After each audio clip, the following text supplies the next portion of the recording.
ओम मुनित्रयं नमस्कृत्य तदुक्तिः परिभाव्य च वैयाकरणसिद्धान्तकौमुदीयं विरच्यते।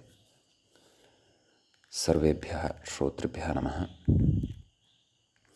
अस्माभिः गतपाठे यद्यत् पठितं तद् एकवारं स्मरामः। वैयाकरणसिद्धान्तकौमुदी इत्याख्यस्य ग्रन्थस्य अलुक्समासप्रकरणे वयं भवामः। तस्य 9मः पाठः गतः पाठः प्रवृत्तः। तस्मिन् पाठे अस्माभिः स्थेच भाषायाम् इति सूत्रस्थः विचारः कृतः। समस्थः इति उदाहरणं दृष्टं।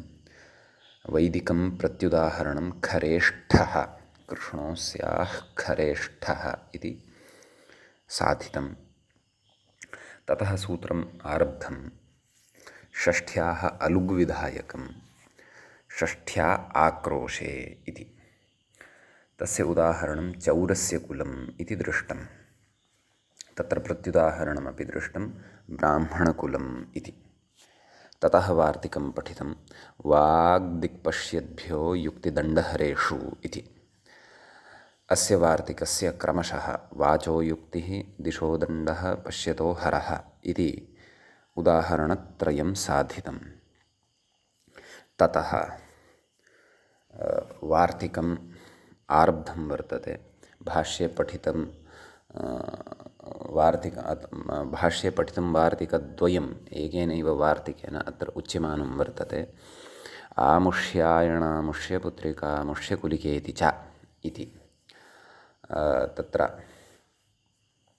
अदस् शब्दस्य षष्ठ्यन्तस्य तत्र षष्ठ्याः अलुकः निपातनम् अनेन वार्तिकेन क्रियते।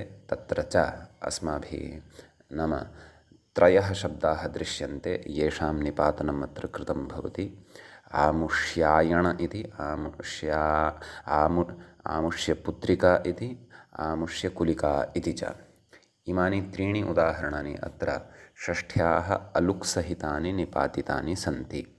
तत्र अस्माभिः आमुष्यायण इति एकः एव प्रयोगः एतावता साधितः वर्तते। इतः परं द्वितीयः प्रयोगः यः वार्तिके अत्र अस्ति पठितः तस्य सिद्धिः कर्तव्या वर्तते। तत्र द्वितीयः प्रयोगः भवति आमुष्यपुत्रिका। गतस्य तत्र उदाहरणस्य अथवा प्रथमस्य उदाहरणस्य विषये अस्माभिः गतपाठे विस्तरेण चर्चितं। तस्य उदाहरणस्य प्रक्रिया भवतां बुद्धौ स्यात् इति अहं भावयामि। अतः एव अग्रिमायाः प्रक्रियायाः पठने अपि तत्र क्लेशो न स्यात्। तत्र व्याख्याता अन्तिमा पङ्क्तिः या अस्माभिः पठिता आसीत्, व्याख्याता सा एवम् उक्ता आसीत्। अमुष्यापत्यम् इत्यर्थे नडादिभ्यः फक् इति फकी आयन्नादेशे आदिवृद्धौ तद्धितान्तत्वात् प्रातिपदिकतया तदवयवत्वात् प्राप्तस्य सुब्लुकः निषेधे न स्यणत्वे आमुष्यायण इति रूपमित्यर्थः। एतावान् विषयः अस्माभिः साधितः आसीत्। तदिदानीं तत्र आमुष्यपुत्रिका इति द्वितीयः शब्दः यः निपातितः वार्तिके तद्विषये अस्माभिः क्रियते चिन्तनम्। एवञ्च अद्यतनः पाठः 10मः पाठः आरब्धः भवति। 9मः पाठः गतः पाठः आसीत्। भवतु। एवञ्च आमुष्यपुत्रिका इति साधनीयम्। किं कथयति व्याख्याता पश्यन्तु। अमुष्यपुत्रः, अमुष्यति षष्ठ्यन्तं भवति इति वयं जानीमः। इति विग्रहे षष्ठीसमासे षष्ठ्याः अलुकी अमुष्यपुत्रशब्दः इति कथयति। समीचीनं।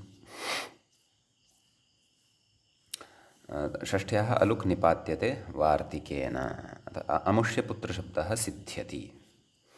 ततः अमुष्यपुत्रशब्दः आगतः ततः तत्र अमुष्यपुत्रस्य भावः इत्यस्मिन् अर्थे द्वन्द्वमनोज्ञादिभ्यश्च इत्यनेन सूत्रेण तत्र वुञ् इति प्रत्ययः क्रियते। अपि च तत्र अमुष्यपुत्रः इति एतावत्पर्यन्तं यदस्माभिः साधितं खलु, तत्र अमुष्य इत्यस्य रूपसिद्धिः तद्वदेव यथा अस्माभिः आमुष्यायणः इत्यत्र कृता वर्तते। सर्वापि प्रक्रिया तद्वदेव अमुष्य इति एतावत्पर्यन्तं भविष्यति। अत्र प्रत्ययभेदः अस्ति तावदेव। अस्तु, अतः तत्र अमुष्यपुत्रशब्दः सिद्धः भवति षष्ठ्याः अलुकि सति। ततः अमुष्यपुत्रस्य भावः इत्यस्मिन् अर्थे द्वन्द्वमनोज्ञादिभ्यश्च इति एकं सूत्रं, तेन सूत्रेण तद्धितेषु पठिष्यते अस्माभिः तत् सूत्रं। तेन सूत्रेण वुञ् इति प्रत्ययः क्रियते तस्य भावः इत्यस्मिन् अर्थे, अर्थात् अमुष्यपुत्रस्य भावः इत्यस्मिन् अर्थे। समीचीनं। तर्हि वुञ् कथयति अकादेशे, अग्रे कथयति अकादेशः, नाम वुञ् सति अकादेशः भवति। तर्हि का स्थितिः? अमुष्यपुत्र वुञ्, वुञः स्थाने अक इति, केन वुञः किम् अवशिष्यते? वुञः वु इति अवशिष्यते। तर्हि वु इत्यस्य स्थाने अक इति आदेशः भवति। एवञ्च तत्र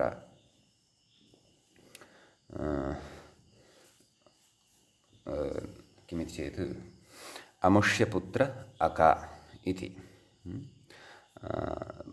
ततः पुत्रशब्दात् सुपो लुकि, पुत्रशब्दात् तु सुपः लुक् भवति एव, एवं किल। अमुष्य तत् अदस् शब्दात् या षष्ठी तस्याः एव अलुक् उक्तः। पुत्रशब्दात् तु यः सुप् तस्य तु लुक् भवत्येव। अतः अमुष्यपुत्र अक आदिवृद्धौ वुञ् इति ङित्, अतः तद्धितेषु चामादेः इत्यनेन सूत्रेण आदिवृद्धिर्जायते। अतः आदिवृद्धौ सत्यां तत्र आमुष्यपुत्र अक इति जायते। ततः तदेव भत्वात् आमुष्यपुत्र इत्यत्र पुत्र इत्यत्र रेफोत्तरवर्ती यः अकारः तस्य लोपः भवति। आमुष्यपुतृ मेलनेन आमुष्यपुत्र इति सिद्ध्यति। नैव अक इति अस्ति खलु, आमुष्यपुत्र अक इति। तर्हि आमुष्यपुत्र अक इत्यत्र सत्यं भत्वात् पुत्र इति शब्दस्य अकारस्य लोपः।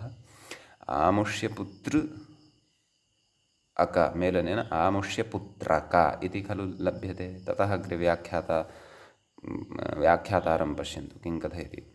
स्त्रीत्वाट्टापि, स्त्रीत्व आमुष्यपुत्रिका इति शब्दः खलु निर्मातव्यः, अतः टाप् प्रत्ययः भवति। आमुष्यपुत्र आ इत्यवस्थायां ततः प्रत्ययस्थात्कात् पूर्वस्यादिदाप्यसुपः इति स्त्रीप्रत्ययप्रकरणे अस्माभिः सूत्रं पठितं, तेन इत्वे नाम तेन इत्वं भवति। तर्हि आमुष्यपुत्र तत्र ककारात् पूर्वं यः अकारः वर्तते तस्य इत्वं भवति। आमुष्यपुत्रिका इति जायते।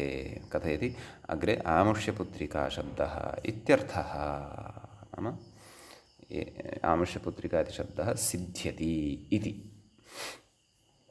तन्मूले अपि उक्तं किं पश्यन्तु। अमुष्यपुत्रस्य भावः आमुष्यपुत्रिका मनोज्ञादित्वाद् मुञ् अर्थात् द्वन्द्वमनोज्ञादिभ्यश्च इत्यनेन सूत्रेण मुञ् प्रत्ययः भवति मूले अपि उक्तम्। अतः आमुष्यपुत्रिका इति शब्दः सिद्धः भवति। समीचीनम्। अग्रे किं कथयति व्याख्याता एवमिति, नाम अर्थात् मूले उक्तम् एवम् आमुष्यकुलिका, नाम आमुष्यकुलिका इत्यपि प्रयोगः एवमेव सिद्ध्यति इति। कथं तत्र विग्रहः? कथयति अमुष्यकुलम् इति षष्ठीसमासे षष्ठ्याः अलुकि अमुष्यकुलशब्दाद् ऊयादिः पूर्वपदित्यर्थः। नाम यथा पूर्वम् अस्माभिः अमुष्यपुत्रशब्दात् ऊञ् विहितः द्वन्द्वमनोज्ञादिभ्यश्च इत्यनेन, तद्वत् अत्रापि अमुष्यकुल इत्यस्मात् शब्दात् ऊञ् प्रत्ययः विधातव्यः द्वन्द्वमनोज्ञादिभ्यश्च इत्यनेन। तर्हि अमुष्यपुत्र ऊञ्, मनुष्यपुत्रस्य भावः इत्यस्मिन् अर्थे मनुष्यपुत्र ऊञ्। ततः तदेव तत्र पूर्वदेव आदिवृद्धिः, अमुष्यपुत्रशब्दे पुत्रशब्दस्य अकारलोपः, टाप्, अपि च इत्वम्, अमुष्य क्षन्तव्यः, अत्र पुत्रशब्दः नास्ति, अत्र तु कुलशब्दः अस्ति। अमुष्य आदिवृद्धिः आमुष्य कुला नैव, ऊञ् प्रत्ययः खलु, ऊञः स्थाने अकादेशः, आमुष्य कुलका इति। ततः प्रत्ययस्थात् कात् पूर्वस्यादिदाप्यसुपः इत्यनेन सूत्रेण इत्वम् आमुष्य कुलिका इति सिद्ध्यति। एवं किल। अतः आमुष्य कुलिका इत्यस्य सिद्धौ तत्र टावन्तत्वात् सुप्रत्ययः आयाति, हल्ङ्यादिना तस्य सोर्लोपः भवति। अतः आमुष्यकुलिका इति प्रयोगः सिद्धः भवति। एवं रीत्या तृतीयम् इदं रूपं सिद्धं भवति इति। अस्य कुलस्य स्वभावः इति अर्थः भवति। भावे इत्यस्मिन् अर्थे खलु प्रत्ययः विहितः। आमुष्यपुत्रिका नाम अस्य पुत्रस्य स्वभावः इत्यर्थः भवति। आमुष्यायणः इत्यस्य तु अर्थः अस्य पुत्रः, अस्य सन्ततिः इति अर्थः भवति। एवञ्च क्रमशः एतेषाम् उदाहरणानाम् इमानि अर्थानि इह ज्ञातव्यानि। यद्यपि व्युत्पत्तिक्रमेण अस्माभिः अर्थपूर्वकमेव विचारः कृतः अस्ति, कस्मिन् अर्थे कः प्रत्ययः अत्र जातः, अधशब्दस्य कः अर्थः भवति इत्यादि सर्वम् अस्माभिः विस्तरेण अत्र चर्चा कृता एव अस्ति। भवतु। अग्रे इदानीं वार्तिकं पठ्यते। तच्च वार्तिकं भवति एवं। कथं? देवानां प्रिय इति च मूर्खे इति अस्ति। देवानां प्रिय इति प्रथमा विभक्तेः एकवचनान्तः प्रयोगः। तत् षष्ठ्याः अलुगर्थम् एव इदं वार्तिकम् उपन्यस्यमानं वर्तते। देवानां प्रिय इति प्रथमा विभक्तेः एकवचनं वर्तते। षष्ठ्यन्तस्य अत्र देवानाम् इति अलुक् जातः वर्तते। नाम षष्ठ्यन्तस्य षष्ठ्याः अलुक् जातः वर्तते। समीचीनम्। इति अव्ययं, च इति अव्ययं, मूर्खे इति मूर्खशब्दस्य सप्तमी विभक्तेः एकवचनान्तं भवति इत्यर्थः। अस्तु, किं कथयति व्याख्याता तत् पश्यन्तु। तत्र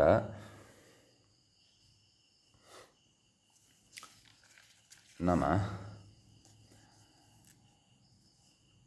वार्तिकमिदं, नाम इदमपि वार्तिकम् अस्ति। अस्तु, वार्तिकम् अस्ति, समीचीनम्। अग्रे किं कथयति? मूर्खः आज्ञः। मूर्ख इति शब्दः यः पठितः खलु सूत्रे वार्तिके, मूर्खे इत्युक्तं किल, तस्य कः अर्थः? अज्ञः। न ज्ञः, अज्ञः। ज्ञः नाम जानाति इति ज्ञः। न जानाति यः किमपि सः मूर्खः, सः अज्ञः इत्यर्थः। कथयति? दिवुक्रीडायां, दिवुक्रीडा, विजिगीषा इत्यादयः प्रयोगाः भवन्ति खलु। देवाः क्रीडासक्ताः मूर्खाः इति। देवाः नाम के? क्रीडासक्ताः। दिव्यतिथि देवः, दिवधातुः क्रीडार्थे अपि भवति खलु। अतः देवाः क्रीडासक्ताः मूर्खाः। ये क्रीडासक्ताः भवन्ति ते मूर्खाः भवन्ति वस्तुतः। कुतः? नाम स्वकीयं विशिष्टं मुख्यञ्च लक्ष्यं विहाय तत्र सर्वदा क्रीडारताः ये भवन्ति तेषु अयं व्यवहारः एते देवाः सन्ति, नाम क्रीडासक्ताः देवाः इमे मूर्खाः सन्ति इति। क्रीडार्थः च दिवधातोः भवति। अतः देवाः एतस्य अर्थः क्रीडारताः अथवा क्रीडासक्ताः इत्यपि अर्थः भवति। कुतः दिवुक्रीडा विजिगीषा इत्यादयः तत्र बहवः अर्थाः सन्ति। मोदमदस्वप्नकान्तिषु इत्यादयः अर्थाः ये वर्तन्ते, तेषु यं कमपि अर्थं स्वीकृत्य वयं तत्र देवशब्दस्य अर्थनिर्धारणं प्रसङ्गानुरोधेन कर्तुं शक्नुमः। एवं किल। अतः देवाः क्रीडासक्ताः मूर्खाः, नाम तदेव यस्य नाम सर्वेषां कृते अपि क्रीडालूनां कृते इदं न उच्यते, नाम ये क्रीडां कुर्वन्ति तेन, परन्तु अन्यत् यद् ज्ञातव्यं तद् अविज्ञाय केवलां क्रीडामेव कुर्वन्ति, तत्रापि दुष्टां क्रीडां कुर्वन्ति, तादृशाः तु मूर्खाः एव भवन्ति। ते देवाः इत्युच्यन्ते, मूर्खाः। अग्रे कथयति, तेषां प्रियोऽपि मूर्ख एव। देवानां यः प्रियः भवति सः अपि मूर्खः एव। मूर्खस्य प्रियः मूर्खः एव भवति। यतः मूर्खस्य प्रियः कदापि विद्वान् भवितुं नार्हति। यतः विदुषः भाषामेव सः नावगच्छति खलु। अतः तेषां प्रियः मूर्खः एव भवति। मूर्खप्रियस्य अवश्यं तदेव कथयन्नस्ति। मूर्खप्रियस्य अवश्यं मूर्खत्वात् इति अजेर्व्यघञपोः इति एकं सूत्रम् अस्ति इत्यत्र कैयटः। तस्मिन् सूत्रे कैयटाचार्यः महाभाष्यस्य व्याख्याता इत्थं कथयति। मूर्खा देवाः के सन्ति? मूर्खाः। कुतः? क्रीडासक्ताः सन्तः। क्रीडा करणीया, परन्तु क्रीडायाम् आसक्तिः न स्यात्। आसक्तिः यदि स्यात् तर्हि क्रीडा एव भवति, अन्यानि लक्ष्याणि अस्माकं न सिद्ध्यन्ति। अतः तेषां मूर्खाणां ये प्रियाः भवन्ति अथवा प्रियः यः भवति सोऽपि मूर्खः एव भवति। मूर्खप्रियस्य अवश्यं मूर्खत्वात् इति।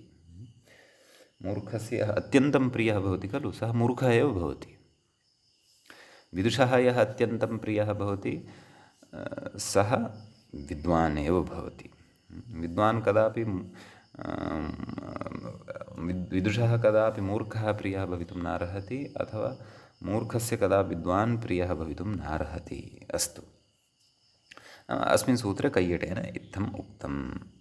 ततः अस्तु, तर्हि किम् एतेन किं क्रियते वार्तिकेन इति चेत् षष्ठ्याः अलुगेव क्रियते। नाम देवानां, तत्र देवानां प्रिय इति शब्दः षष्ठ्याः अलुग्युक्तः अत्र निपात्यते इत्यर्थः। एवं किल। अतः अयमर्थः अत्र ज्ञातव्यः। यत्र तु तत्र अलुक् न भवति तत्र तु मूर्खार्थः न गम्यते। तत्र तु देवप्रियः इत्येव उच्यते। तर्हि देवप्रियः तत्र मूर्खः इति अर्थः न, परन्तु ये देवाः सन्ति, उत्तमाः सन्ति, विद्वांसः सन्ति, ये तपस्विनः सन्ति, तेषां यः प्रियः सः देवप्रियः इति कथयितुं शक्नुमः। परन्तु षष्ठ्याः यत्र अलुक् वर्तते, लुक् न जातः वर्तते, लौकिकविग्रहः कथं? देव आं प्रियसु इति अलौकिकविग्रहः। लौकिकविग्रहस्तु देवानां प्रिय इत्येव, अलौकिकविग्रहः देव आं प्रियसु। षष्ठी इत्यनेन समासः प्रातिसंज्ञा सुब्लुकः प्राप्तिः, परन्तु अत्र निपातनवशात् षष्ठ्याः तु अलुक् भवति, प्रथमायाः तु लुक् भवति। नाम प्रिय इत्यस्मात् विहिता या प्रथमा सु इति प्रत्ययरूपेण तस्यास्तु लुगेव भवति। एवं किल। अतः देवानां प्रियः इत्यत्र यदि वयं तत्र समस्ते पदे षष्ठ्याः अलुकं पश्यामः तर्हि तस्य अर्थः नाम मूर्खः इति विशिष्टः कश्चन प्रयोगः संस्कृतवाङ्मये विलसति, यस्य च अत्र तत्र उदाहरणं प्रदत्तम् इति। अस्तु, अग्रे इतोपि वार्तिकम् अत्र अस्ति। एतावान् विशेषः एव अस्मिन् वार्तिके आसीत् सम्पन्नः देवानां प्रिय इति च मूर्खे इत्यत्र। अग्रे वार्तिकं भवति एवं कथं शेपपुच्छलाङ्गुलेषु शुनः इति। शेपश्च पुच्छश्च लाङ्गलञ्च। लाङ्गलशब्दः पुंसि वा नपुंसि वा नपुंसके वा? तद् लाङ्गुलं नपुंसके वर्तते इति दृश्यते क्वचित् मया। भवतु। तर्हि कथं विग्रहः? अत्र शेपपुच्छलाङ्गुलेषु इति एकं पदं सप्तम्यन्तं। तस्य विग्रहः शेपश्च पुच्छश्च लाङ्गुलञ्च शेपपुच्छलाङ्गुलानि।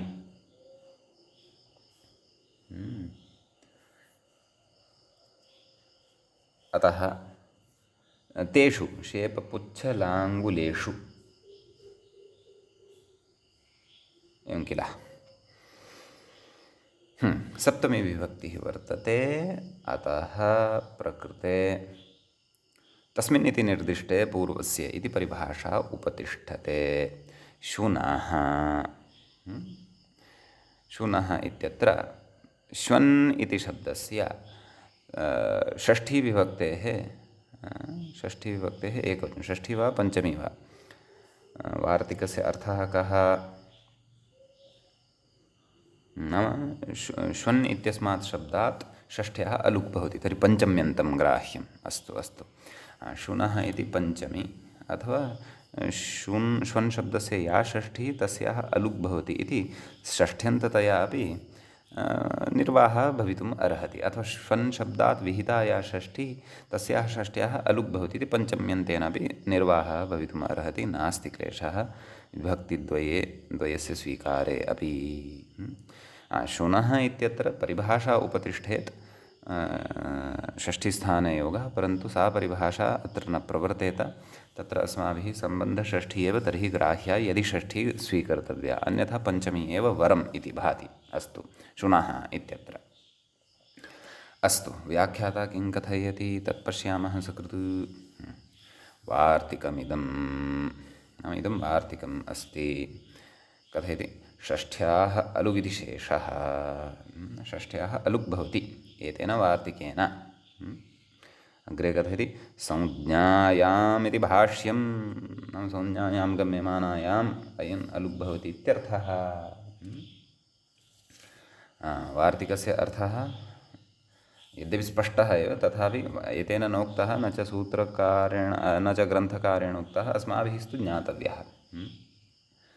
यद्यपि ज्ञातः एव तथापि उच्यते पुनरपि। शेप पुच्छ लाङ्गुल एते शब्दाः यदा उत्तरपदत्वेन भवन्ति, समीचीनं, तदा श्वन् इति शब्दः यः वर्तते ततः विहिता या षष्ठी अथवा तस्मात् विहिता या षष्ठी तस्याः षष्ठ्याः अलुक् भवति इति।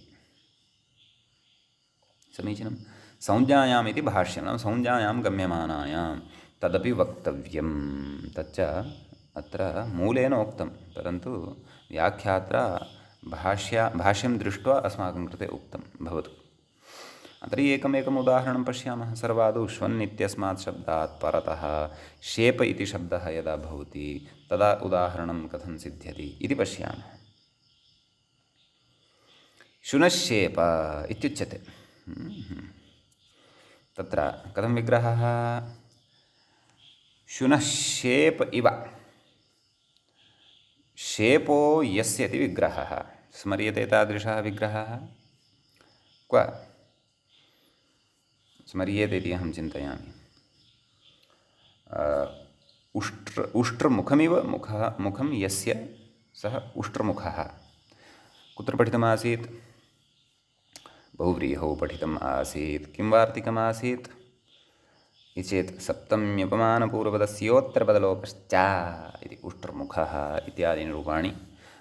ततः परमपि अस्माभिः बहुत्र तद्वार्तिकं स्मृतं वर्तते। न नूतनं तद्वार्तिकं भवतां कृते। तेनैव अत्रापि समासः वर्तते। शुनश्शेप इव शेपः यस्य अथवा श्वशेप इव शेपः यस्य इति वा वक्तव्यम्। तत्र अलौकिकविग्रहः कथं श्वशेप सु शेप सु वार्तिकेन समासः प्रातिपदिकसंज्ञा वार्तिकेन समासः अपि च तत्र उत्तरपदलोपः अपि अर्थात् श्वशेप इत्यत्र शेप इति वर्तते यत् तस्य लोपः अपि ततः किम् अवशिष्यते लोपे सति श्वन् इत्येव अवशिष्यते नाम मूलप्रातिपदिकमेव तत्र अवशिष्यते श्वन् सु तत्र श्वनशेप इव शेपः इति विग्रहः खलु क्रियते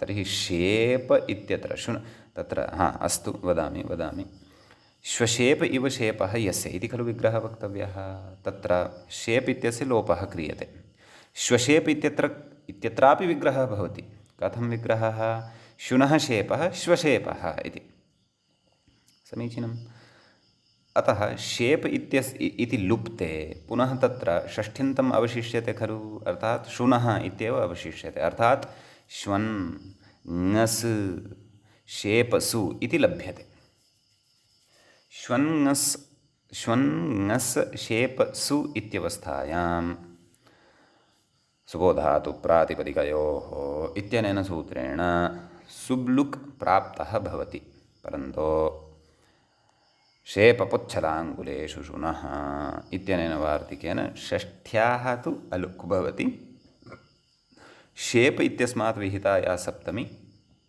तस्याः तु लुक् भवति अतः तत्र षष्ठ्यां परतः श्वन् शब्दात् षष्ठ्यां परतः तदेव श्वन् शब्दस्य सम्प्रसारणादिकं भवति श्वयुवमघो नाम तद्धिते अतः सम्प्रसारणादिकं विधाय शुनः इति षष्ठीविभक्तेः एकवचने भवति युवन् इति शब्दस्य यथा रूपाणि भवन्ति तथा भवन्ति खलु शब्दाधिकारे भवन्तः पठितवन्तः सन्ति अतः शुनः इति भवति तर्हि षष्ठ्याः अलुकि सति शुनश्शेप इति समस्तपदं ततः सुप्रत्ययः ततः तस्य लुक् भवति सुप्रत्ययः सस्यऋत्वविसर्गे सति शुनश्शेपः इति उदाहरणं सिद्धं भवति समीचीनम्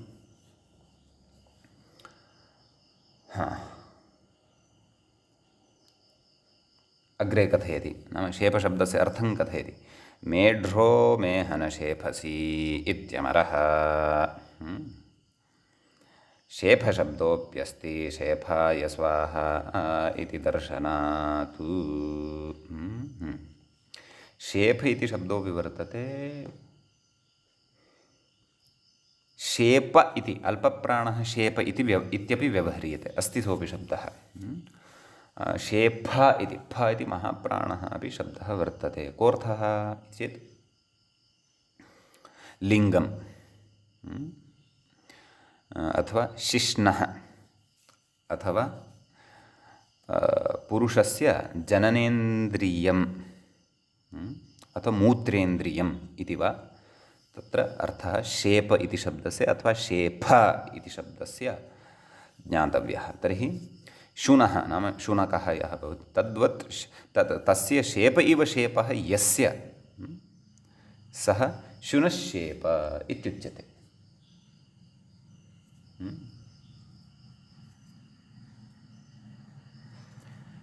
तत्र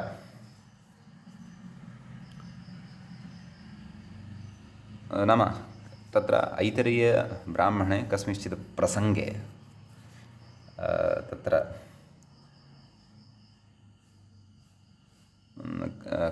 कस्यचित् तत्र पात्रविशेषस्य नाम वर्तते शुनश्शेप इति शेपाख्यानं तत्र ऐतरीयब्राह्मणे श्रूयते किञ्च तत्र विद्यमानस्यापि सा संज्ञा भवितुम् अर्हति तादृशी संज्ञा यद्यपि लोके दुर्लभा परन्तु क्वचित् संस्कृतवाङ्मये ब्राह्मणादिषु तादृशी संज्ञा श्रूयते अतः तस्य अन्वाख्यानमत्र क्रियमाणं वर्तते संज्ञा यदि गम्यमाना न स्यात् तर्हि तु षष्ठ्याः अलुगपि न स्यात्, लुक् स्यात्। तथा चेत् श्वशेपः इति वक्तव्यं। नाम शुनः शेप इव शेपः यस्य यदि तथा स्यात् प्रसङ्गः, तर्हि षष्ट्याः अत्र लुक् स्यात्। यदि संज्ञा नास्ति, संज्ञायां गम्यमानायामेव अत्र षष्ठ्याः अलुक् बोध्यः इत्यर्थः। अस्तु, इति प्रथमम् उदाहरणम्। अग्रिमम् उदाहरणं पश्यामः। शुनः पुच्छ इति।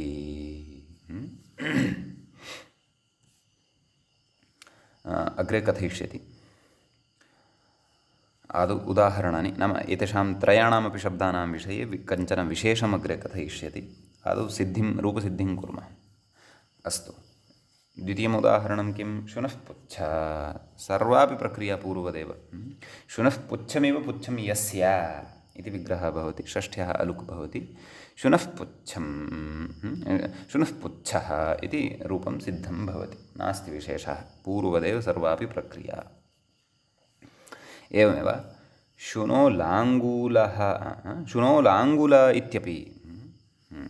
तर्हि शुनः लाङ्गूलम् इव लाङ्गूलं यस्य सः शुनो लाङ्गूलः इति ज्ञायते। आं, तर्हि अत्र कथं लौकिकविग्रहः? श्वन् ङस् लाङ्गूल सु, ततः समासः प्रातिपदिक, तदेव सप्तम्यपमानपूर्वपदस्योत्तरपदरोपश्च समासः प्रातिपदिकसंज्ञा सुबुलुक्। तेन किम् आयातम्? आं, सुब्लुकि सति तत्र श्वन् श्वन् ङस् पुच् लाङ्गुल, श्वन् ङस् लाङ्गुल इति। तत्र षष्ठी या वर्तते तस्याः षष्ठ्याः अलुक् किल, नाम सा न लुप्यते। अत्र श्वन् शब्दस्य सम्प्रसारणं शुन् ङस्, ङसः अस् अवशिष्यते, मेलनेन शुनस् इति आयाति खलु। शुनस् लाङ्गुल, ततः शुनस् इत्यत्र यः वर्तते सकारः तस्य रुत्वं, सस्य ससजुषोरुः। शुनरु लाङ्गुल, ततः तस्य उत्वं हसि च इत्यनेन शुन उ लाङ्गुल, गुणः आदुगुणः इत्यनेन शुनो लाङ्गुल। एवं रीत्या शुनो लाङ्गुलः इति रूपमपि सिद्ध्यति, सुप्रत्ययः आयाति, ततः सस्य रुत्वविसर्गे सति शुनो लाङ्गुल इति तत्र प्रयोगः भवति सिद्धः। अग्रे कथयति।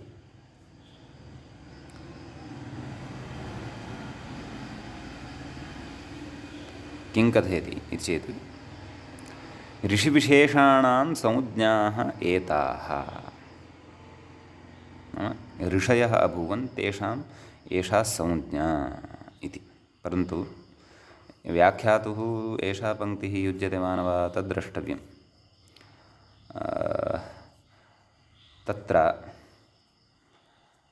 शुनश्शेपः इति अस्तु, ऐतिरीयब्राह्मणे कश्चन ऋषिः चर्चितः, तस्य नाम स्यात्, यस्य शुनः शेप इव शेपः स्यात्, अतः ततः तस्य नामकरणं कृतं स्यात् केनचन, भवतु।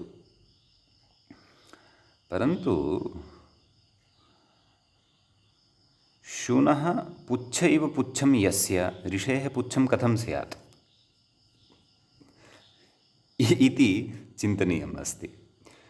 आं, संज्ञा एषा न भवितुमर्हति इति नाङ्गीकुर्मः, भवितुमर्हति। कश्चन वानरः स्यात् प्रसिद्धः, यस्य एषा संज्ञा स्यात्। न, भवन्तः हनुमन्तं कथयन्नस्मि इति मा चिन्तयन्तु। मम मते तु हनुमतः अपि पुच्छं नासीत्, पशुविशेषः वानरः। अथवा तत्र कश्चन महिषः अथवा कश्चन वृषभः तादृशः स्यात् प्रसिद्धः, यस्य संज्ञा शुनः पुच्छः इति स्यात्। ऋषिः चेत् तस्य शुनकवत् पुच्छः इति कथं, तन्न युज्यते। ऋषेः शुनकवत् लिङ्गं चेत् अस्तु, अङ्गीकुर्मः, स्यात्। कदाचित् तस्य पितृभ्यां तथा तस्मिन् सा प्रकृतिः दृष्टा, ओहो अस्य लिङ्गं शुनकवत् वर्तते, अतः तस्य नामकरणं शुनश्शेपः इति कृतः इति नामकरणं कृतं। परन्तु कश्चन ऋषिः तस्य पुच्छः कथं तत्रापि विगृह्यते, शुनः पुच्छमेव पुच्छं यस्य इति न शक्यते खलु। अस्माकं तु वैदिककालादारभ्य तत्र ईश्वरेण मानवस्य उत्पत्तिः यथा कृता सा एतावत्पर्यन्तम् अविच्छिन्नरूपेण प्रवर्तमाना वर्तते। नेत्रद्वयं भवति, शरीरं पादद्वयं भवति, हस्तद्वयं भवति, मानवाः सदृशरूपेण दृश्यन्ते। तर्हि इदमेकं चिन्तनीयम्। अर्थात् न संज्ञां स्वीकुर्वन्तु, परन्तु कस्यचित् ऋषेः एषा संज्ञा इति वक्तुं न युज्यते। अथवा इतिहासे अत्र किं प्रामाण्यं तद्दर्शनीयं भवतु। स्यादपि क्वचित् न वक्तुं शक्नोमि, परन्तु वैदिके वाङ्मये तु तावत् स्याद्वा इति तत्र अनुसन्धानमेव कर्तव्यं भवतु। एवमेव शुनोलाङ्गूलम्, एवं खलु, लाङ्गुलमपि पुच्छशब्दस्य एव पर्यायशब्दः वर्तते। एवं शुनः लाङ्गुलमिव लाङ्गुलं यस्य सः ऋषिः कथं? सः कश्चन वृषभो वा अथवा कश्चन चतुष्पात् प्राणी वा अथवा कश्चन अन्यः वानरः वा, यः कोऽपि भवितुम् अर्हति, बिडालो वा तथा भवितुम् अर्हति, अथवा सिंहः वा भवितुम् अर्हति, प्रसिद्धः यस्य काचित् संज्ञा क्रियमाणा कृता स्यात्। लोके दृश्यते किल, वयं पशूनामपि संज्ञां कुर्मः। रघुवंशे तावत् नन्दिनी इति प्रसिद्धा संज्ञा काचित् वर्तते, गोः संज्ञा वर्तते। एवम् अद्यत्वेपि शुनकानां विविधाः संज्ञाः स्थाप्यन्ते गृहे। मानवानां नामानि एव शुनकानां विधीयन्ते जनाः अद्यत्वे, कुर्वन्ति। शुनकानां च नामानि तानि कदाचित् मानवानामपि नामानि श्रूयन्ते। अतः संज्ञात्वेन कश्चन स्यात् प्रसिद्धः प्राणी चतुष्पात्, यस्य शुनः पुच्छः अथवा शुनोलाङ्गुलः इति तत्र नामकरणं कृतं स्यात्। परन्तु सर्वेपि एते त्रयः अपि तत्र ऋषयः सन्ति इति इत्यत्र तु अस्ति द्रष्टव्यं। तत्र महाभाष्ये तु एवं न उक्तं स्यात् इति मम भाति। अतः सकृत् अहम् अत्रैव जिज्ञासोपशमनाय महाभाष्यं पश्यन् अस्मि। महाभाष्ये इत्थं वर्तते, शेपपुच्छलाङ्गुलेषु शुनः संज्ञायामुपसङ्ख्यानम् अस्तु। ततः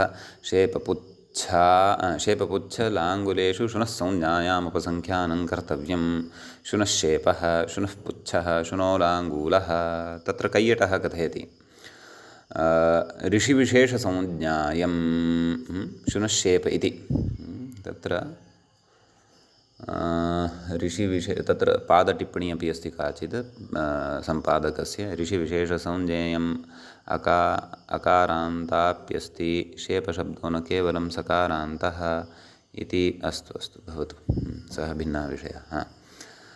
कैयटः कथयति ऋषिविशेषसंज्ञेयं नाम शुनः शेप इति ऋषिविशेषस्य संज्ञा वर्तते इति कथयति। अकारान्तोऽप्यस्ति शेपशब्दः न केवलं सकारान्तः, शुनैव शेपो अस्येति बहुव्रीहिः इति केवलं कैयटः शुनश्शेप इत्यस्य शब्दस्य कृते एव उक्तवान्। किं ऋषिविशेषसंज्ञेयं यद् अवशिष्टशब्दद्वयं शुनः पुच्छः शुनोलाङ्गुलः तद्विषये सः न कथितवान् यत् एतद् ऋषिविशेषस्य संज्ञा वर्तते। परन्तु नागेशस्तु तत्र कथयति शुनश्शेपादयो ऋषिविशेषस्य संज्ञाः। आम्, तस्यैव अनुकरणं कृत्वा अत्र एषः व्याख्याता वासुदेवदीक्षितः कौमुद्यां लिखति। नागेशस्य एव पङ्क्तिः अस्ति, अस्य पङ्क्तिः नास्ति एषा। का ऋषिविशेषाणां संज्ञाः एताः नाम शुनश्शेपादयोः ऋषिविशेषस्य संज्ञाः। नागेशः अपि एते त्रयः अपि शब्दाः ऋषिविशेषस्य ऋषीणामेव नामानि भवन्ति इति कथयति। अस्तु, नागेशेन उक्तं चेत् क्वचित् वाङ्मये दृष्टवान् एव स्यात् इति चिन्तनीयं, परन्तु प्रमाणं तु तत्र द्रष्टव्यम्। ऐतिरेयब्राह्मणे तावत् शुनश्शेपः इति तु दृश्यते ऋषिनाम, परन्तु शुनःपुच्छः शुनलाङ्गूलः इति अपि ऋषिणाम्ना क्वचित् व्यवहृतं वा इत्यत्र अनुसन्धानमेव कर्तव्यम् इत्येव उक्त्वा अत्र वार्तिके एतावन्तमेव विशेषम् अत्र वयं दृष्टवन्तः। इदानीं नाम एतावानेव विशेषः अस्मिन् वार्तिके वर्तते। इदानीम् अग्रिमं वार्तिकं वयं पठामः। अग्रिमं वार्तिकम् इत्थं वर्तते, दिवसश्च दासे इति। तत्र वार्तिकस्य अर्थः आदौ अस्माभिः वर्तते द्रष्टव्यः। दिवसः इति पञ्चम्यन्तं वा कीदृशं? भाष्ये तु दिवश्च दासे इति पठ्यते। भाष्ये दिवश्च दासे नैतद्वार्तिकम् इति पुस्तकयोः अभिप्रायः इति कथयन्ति। अस्तु, तत्र पादटिप्पणी वर्तते, भवतु, चिन्ता नास्ति। व्याख्यातारं पश्यामः। दिवसश्च दासे इति मूले खलु दृश्यते। व्याख्यायां तु दिवश्च दास इति कथितवान् कः? व्याख्याता। परन्तु पाठभेदः तर्हि द्रष्टव्यः। कथम्? अस्तु, पाठभेदं पश्यन्नस्मि। तत्र पाठभेदे दिवसश्च दासे इति दृश्यते भोः। एकक्षणम्, अपरं पाठं पश्यामि। कथं दिवसश्च दासे इति? गोपालदत्तपाण्डेवर्येण सम्पादितं पाठं पश्यामि।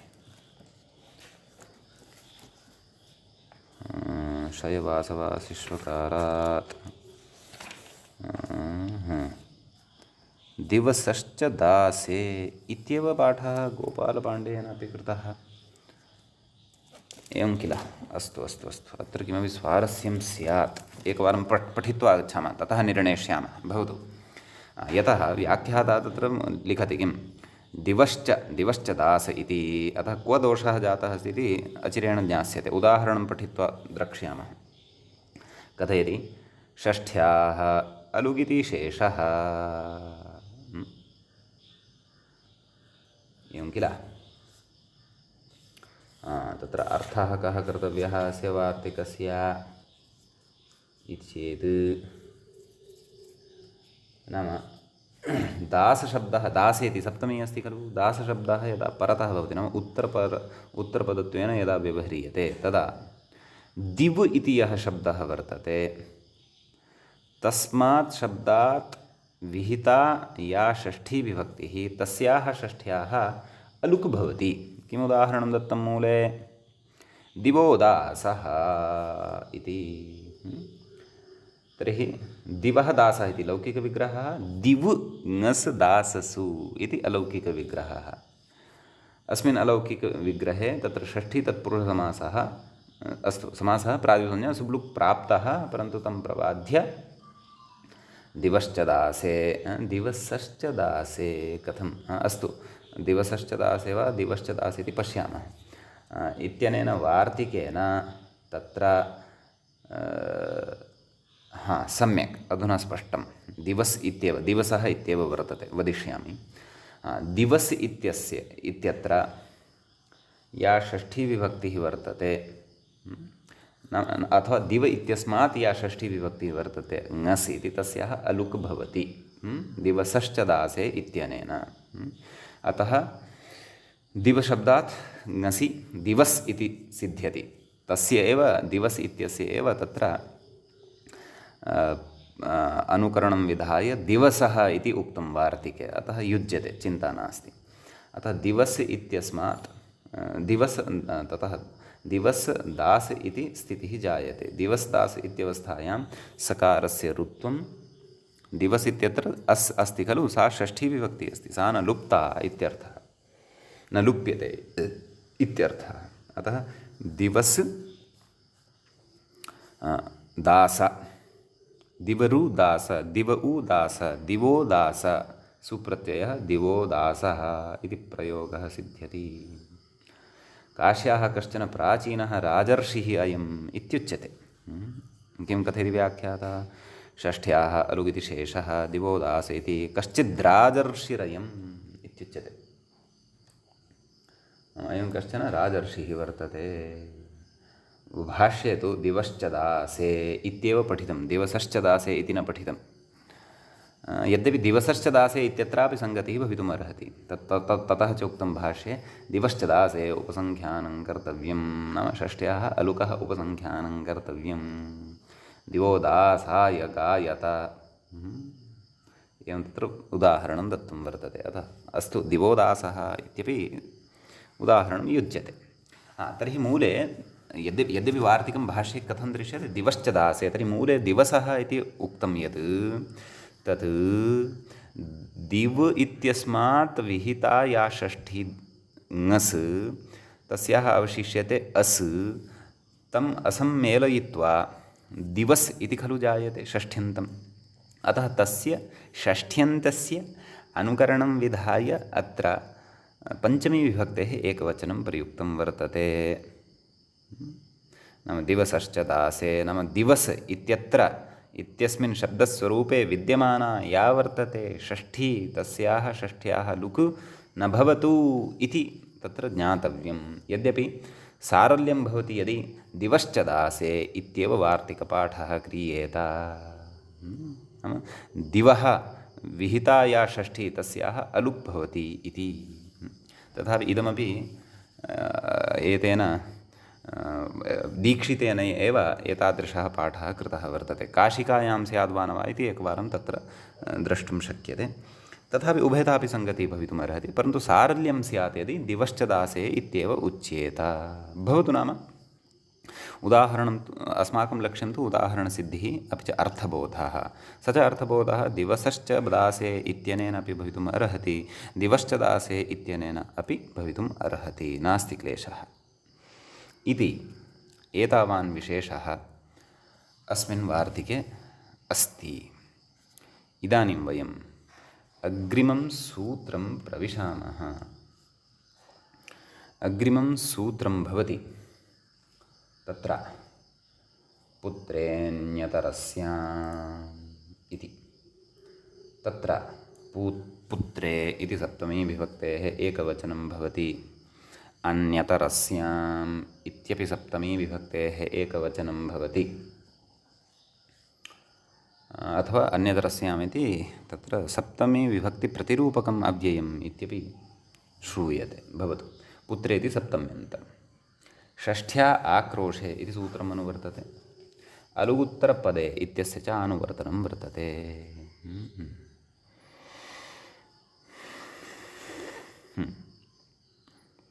सूत्रार्थः द्रष्टव्यः। मूले पश्यन्तु।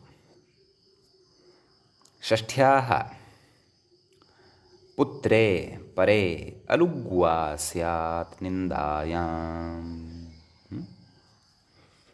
अत्र षष्ठ्यन्तं पदं यत्किमपि भवितुमर्हति, तत्र षष्ठ्यन्तम् इदमेव अपेक्षितम् इति नियमः न कृतः।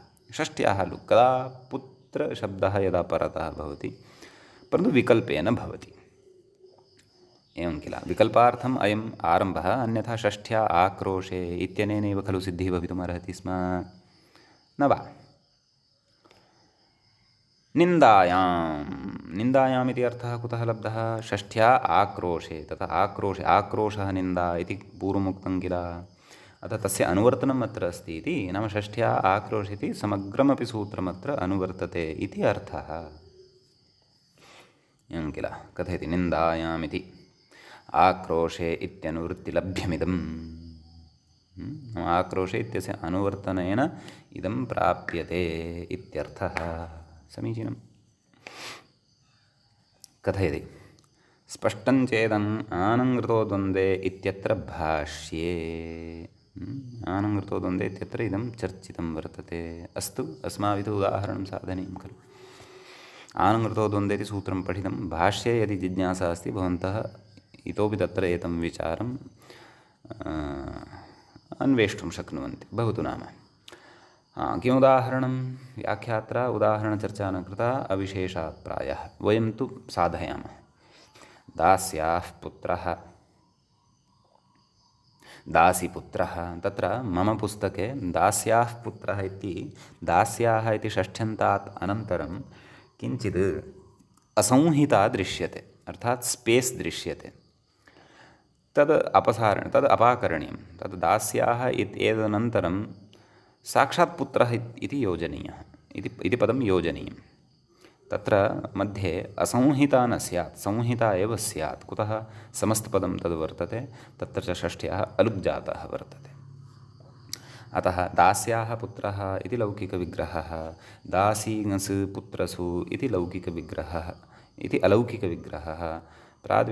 समासः षष्ठीसमासः प्रातिपदिकसंज्ञा सुब्लुक् प्राप्तः, सुब्लुक् प्राप्तः, परन्तु तत्र पुत्रेऽन्यत्र स्याम् इत्यनेन विकल्पेन तस्य निषेधः, नाम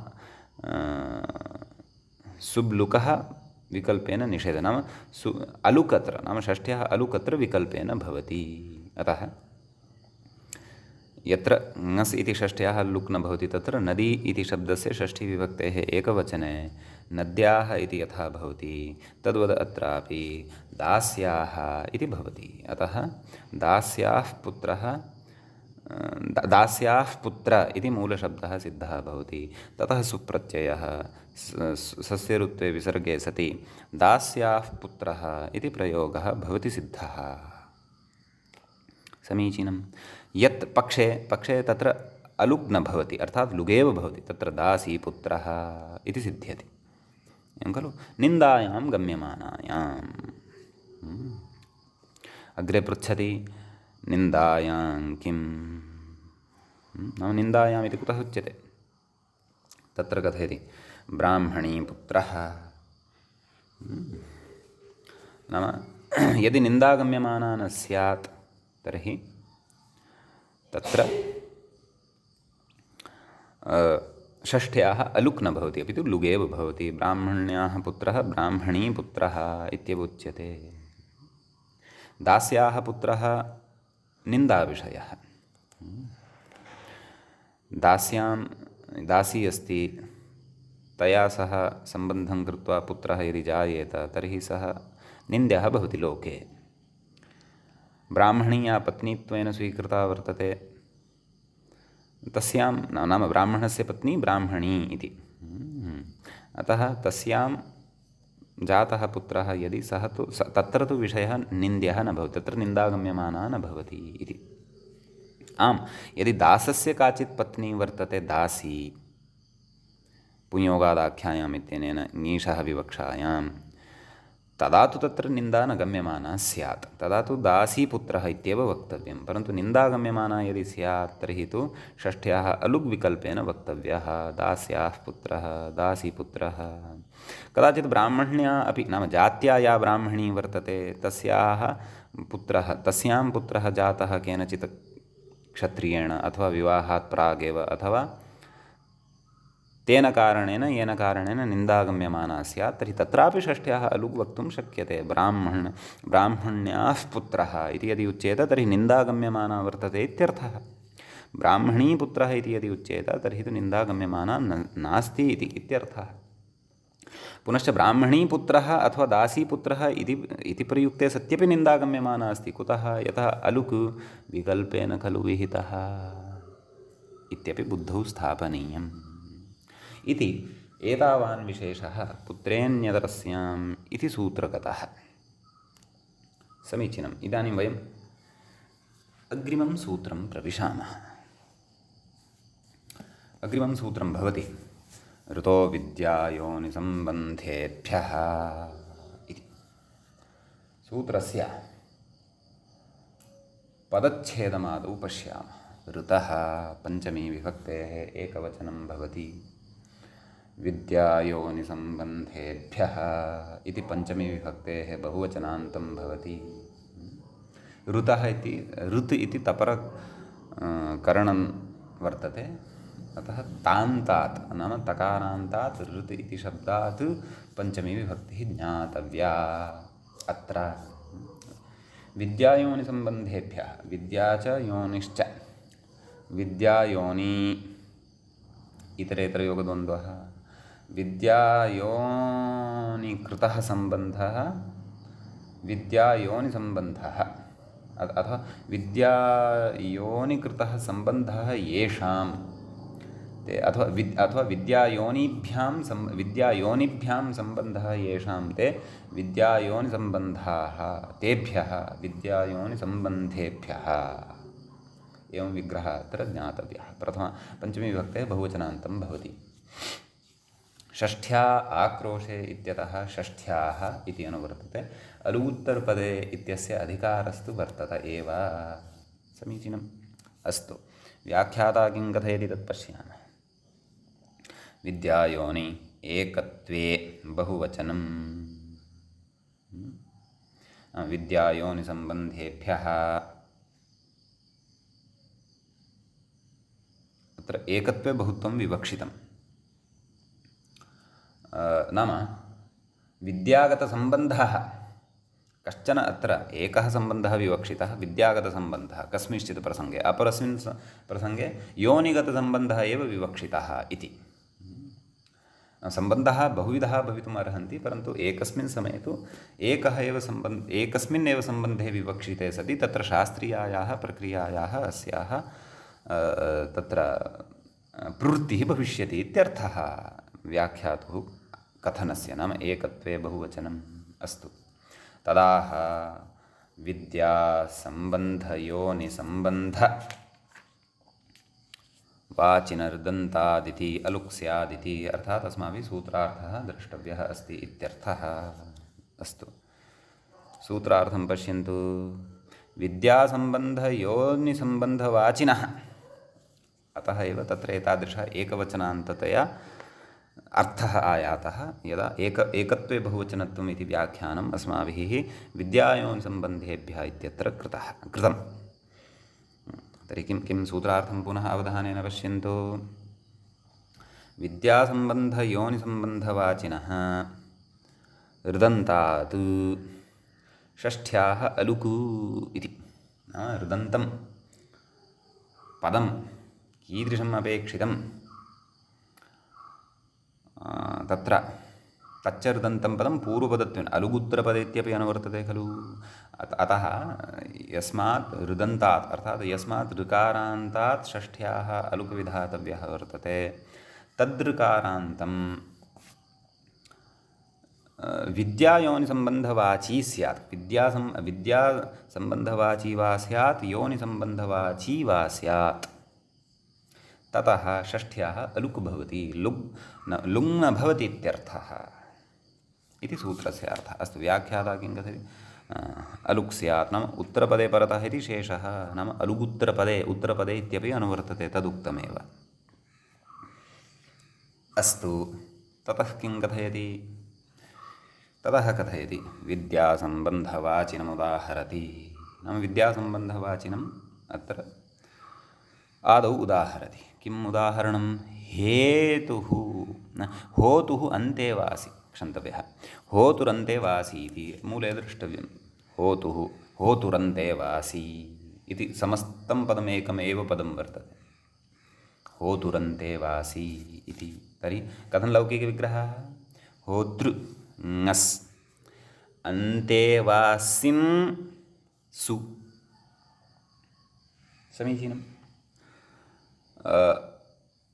षष्ठीसमासः वर्तते, प्रातिपदिकसंज्ञा सुब्लुकः प्राप्तिः।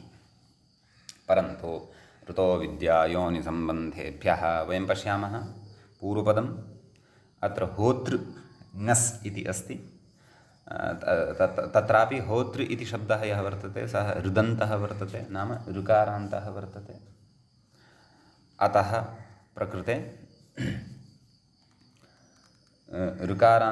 ऋकारान्तात् विहिता या षष्ठी अत्र वर्तते सा न लुप्यते। अपि च विद्यासम्बन्धवाचकत्वं तस्य वर्तते। विद्यासम्बन्धवाचकत्वं कुतः वर्तते तत्र व्याख्याता कथयन्नस्ति, पश्यन्तु। ऋग्वेदविहितकर्मविशेषकर्ता होता इति। होता कः भवति। ऋग्वेदेन सम्बद्धः भवति। ऋग्वेदविहितकर्मविशेषकर्ता, ऋग्वेदेनैव सम्बद्धः खलु होता, अथवा ऋत्विग् भवति वा इति द्रष्टव्यं भवतु। व्याख्यातोः अनुसारं कथयन्नस्मि। ऋग्वेदविहितकर्मविशेषकर्ता होता। अतः होतृशब्दः विद्यासम्बन्धप्रवृत्तिनिमित्तक इति भावः। एवं किल। ऋग्वेदः स्वयं, ऋग्वेदः साक्षात् तत्र विद्यायाः पर्यायः अथवा ज्ञानस्य पर्यायः। ज्ञानं नाम विद्या, विद्या नाम ज्ञानम्, एवं किल। अतः तद्वाचकः अत्र होतृशब्दः वर्तते इत्यर्थः। कथयति अग्रे व्याख्याता अतः होतृशब्दः विद्यासम्बन्धप्रवृत्तिनिमित्तकः इति भावः। होतृशब्दः यः वर्तते सः विद्यासम्बन्धप्रवृत्तिनिमित्तकः वर्तते इति। अतः एव तत्र या षष्ठी तस्याः षष्ठ्याः लुक् न भवति। अतः यथा पितृशब्दस्य षष्ठीविभक्तेः एकवचने पितुः इति भवति, तद्वद् अत्रापि होतुः इति भवति। होतृ ङस् इत्यवस्थायां ङसि ङसोश्च इत्यादि सूत्राणां प्रवृत्त्या तत्र तद् अस्माभिः सर्वमपि शब्दाधिकाररूपसिद्धिः पठ्यते। अतः होतुस् तत्र प्रक्रियया होतुर् इति लभ्यते। अन्तेवासिन् इति तस्मिन् आगत्य मिलति। होतुरन्तेवासिन् इति शब्दः जायते। होतुरन्तेवासिन् इत्यस्मात् सुप्रत्ययः, तस्य लोपः, शौच इत्यनेन उपधः दीर्घः, होतुरन्तेवासीन् सु हल्ङ्यादिना सोर्लोपः न लोपः प्रातिपदिकान्तस्य इत्यनेन नकारलोपः, होतुरन्तेवासी इति तत्र अवशिष्यते। समीचीनम्। इति एतावान् विशेषः अस्य उदाहरणस्य अस्माभिः पठितः। इतः अग्रे वयम् अग्रिमे पाठे पठिष्यामः। अद्यतनपाठस्य अत्रैव उपसंहारः क्रियते। इदं सूत्रं प्रचलद्वर्तते। अत्र एकं वार्तिकमपि पठनीयं वर्तते। तद्वार्तिकम् अग्रे पठिष्यते। अत्रैव मङ्गलं विधीयते। मुनित्रयं नमस्कृत्य उक्तिः परिभाव्य च वैयाकरणसिद्धान्तकौमुदीयं विरच्यते। एवञ्च अलुक्समासप्रकरणस्य 10मः एषः पाठः अपि समाप्तिं गतः। सर्वेभ्यः श्रोतृभ्यः नमः।